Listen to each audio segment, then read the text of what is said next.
तो स्वागत है आपका हमारे चैनल में। हाँ जी, धन्यवाद। मैं चाहूँगी कि आप हमारे साथ, हमारे दर्शकों के साथ अपने बारे में कुछ साझा करें और आप पारस में कितने सालों से हैं, ये भी हमें बताएं। मेरा नाम डॉक्टर निगार अब्बासी है और मैंने एमबीबीएस करने के बाद में एनेस्थेसियोलॉजी में डिप्लोमा किया है और उसके बाद डीएनबी किया है। और डीएनबी के बाद I have almost 4 or 5 year experience in ICU and at present I am working as a attending consultant in neurocritical ICU of Paras HMRI Patna. तो मैं चाहूँगी कि आज हम बात करने वाले हैं स्ट्रोक के बारे में। तो सबसे पहले मेरा यही क्वेश्चन रहेगा कि आप हमारे साथ, हमारे दर्शकों के साथ ये साझा करें कि स्ट्रोक है क्या? देखिए, स्ट्रोक एक बहुत ही गंभीर बीमारी है। इसका अंदाज़ा इसी बात से लगाया जा सकता है कि हमारे देश में तकरीबन डेली 2000 मौतें स्ट्रोक की वजह से होती हैं। ये हमारे देश में मौत का एक दूसरा सबसे बड़ा कारण है और ये भी जानना हमारे लिए बहुत ज़रूरी है कि हमारे देश में विकलांगता का एक ये सबसे मुख्य कारण है। तो स्ट्रोक एक बहुत ही गंभीर बीमारी इसलिए भी मानी जाती है। अगर टाइप की बात करें स्ट्रोक के, तो टाइप क्या हो सकते हैं? स्ट्रोक मुख्यतः 2 प्रकार के होते हैं। पहला स्ट्रोक जो है वो इश्केमिक स्ट्रोक कहलाता है और दूसरा हेमरेजिक स्ट्रोक कहलाता है।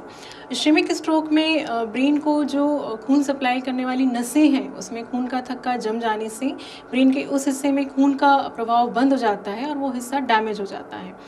जो हेमरेजिक स्ट्रोक है उसमें खून की नली जो ब्रेन को ब्लड सप्लाई करती है वो फट जाती है किसी भी वजह से, चाहे बढ़े हुए बीपी की वजह से या एक्सीडेंट की वजह से, और फट जाने से वो ब्रेन में एक क्लॉट बना देती है और वो क्लॉट बाद में ब्रेन के उस हिस्से को प्रेस करता है और ब्रेन का हिस्सा डैमेज हो जाता है।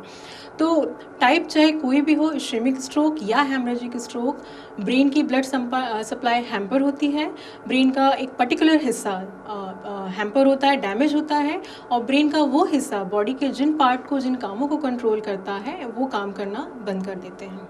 अगर बात करें कि ये जो आपने टाइप बताया या फिर ये जो स्ट्रोक के बारे में हम बात कर रहे हैं, तो ये किस वजह से हो सकता है, इसके बारे में मैं चाहती हूँ कि कुछ बताएं। स्ट्रोक का जैसे मैंने बताया कि 2 टाइप हैं। पहले टाइप में आपकी ब्रेन की नली में खून का थक्का जम जाता है। इसके बहुत सारे रीज़न्स हो सकते हैं। किसी व्यक्ति का अगर मोटापा है या कोलेस्ट्रॉल उसका बहुत बढ़ा हुआ है तो वो कोलेस्ट्रॉल भी वहाँ पे उस ब्रेन की नली को ब्लॉक कर सकता है। और दूसरा जो हेमरेजिक स्ट्रोक है उसका कारण भी बहुत सारे होते हैं। इसमें सबसे मुख्य कारण जो होता है वो ब्लड प्रेशर का कंट्रोल ना होना होता है। इसमें बीपी कंट्रोल ना होने से उस नली में प्रेशर बढ़ जाने से वो अचानक से फट जाती है। हेमरेजिक स्ट्रोक का दूसरा रीज़न जो होता है वो ट्रॉमा या कह सकते हैं एक्सीडेंट होता है। किसी वजह से, ट्रॉमा एक्सीडेंट की वजह से या किसी हाइट से गिर जाने की वजह से वो खून की नली फट जाती है। कई केसेस में देखा गया है कि खून की नली, वंशवाद जो है, ब्रेन के खून की नली की जो दीवार है वो काफ़ी पतली होती है, जो बाद में जाके प्रेशर बढ़ने से फटने की रिस्क पे होती है। तो ऐसे कंडीशन में जिसको हम एवी मालफॉर्मेशन या एनेरिज्म कहते हैं, तो ये भी एक ब्रेन हैमरेज का, ब्रेन स्ट्रोक का एक रीज़न माना जाता है। अगर बात करें कि कोई मरीज इस स्ट्रोक के मामले में पारस को ही क्यों चुने? देखिए, स्ट्रोक मैंने बताया कि एक बहुत ही गंभीर बीमारी है और हम लोग, आम जनता जो है उसे इतना सीरियसली नहीं लेती है, कहें कि उसके अवेयर नहीं है, क्योंकि स्ट्रोक एक पेनलेस बीमारी है। जिस तरीके से हार्ट अटैक में मरीज़ को बहुत पेन होता है और वो समझ जाता है कि उसे संभवतः हार्ट अटैक है और वो फ़ौरन हॉस्पिटल की तरफ भागता है, स्ट्रोक के साथ ऐसा नहीं है। क्योंकि स्ट्रोक एक पेनफुल नहीं होता है, लोगों में उतनी अवेयरनेस नहीं होती है, तो लोग ज़्यादातर इस चीज़ को नज़रअंदाज कर देते हैं सिम्टम्स आने के बाद भी और हॉस्पिटल आने में देरी कर देते हैं। और पारस हॉस्पिटल को ही क्यों चुने, इसका एक रीज़न ये है कि पारस हॉस्पिटल एक टर्शरी केयर यूनिट है। यहाँ पे हमारी सुविधाएं ग्राउंड फ्लोर पे इमरजेंसी डिपार्टमेंट से ही स्टार्ट हो जाती हैं। सपोज़ अगर कोई स्ट्रोक का पेशेंट हमारे पास आता है तो इमरजेंसी में ही, जहाँ पे round the clock emergency doctors available हैं, डेडिकेटेड स्टाफ अवेलेबल है, वहीं से उसके सिम्टम्स को कैच कर लिया जाता है कि संभवतः ऐसे स्ट्रोक हो सकता है। उसे प्राइमरीली स्टेबलाइज करके उसका अकॉर्डिंगली CT स्कैन या ज़रूरत पड़ने पे MRI ब्रेन भी कराया जाता है। मीनवाइल उसे ज़रूरत पड़ने पे आईसीयू फिर शिफ्ट कराया जाता है।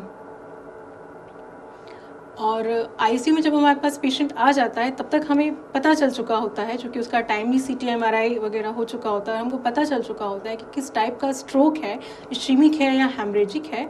तो आईसीयू तक आने में पता लगने के बाद हम उसका फिर फ़ौरन उस अकॉर्डिंगली उसका ट्रीटमेंट स्टार्ट कर देते हैं।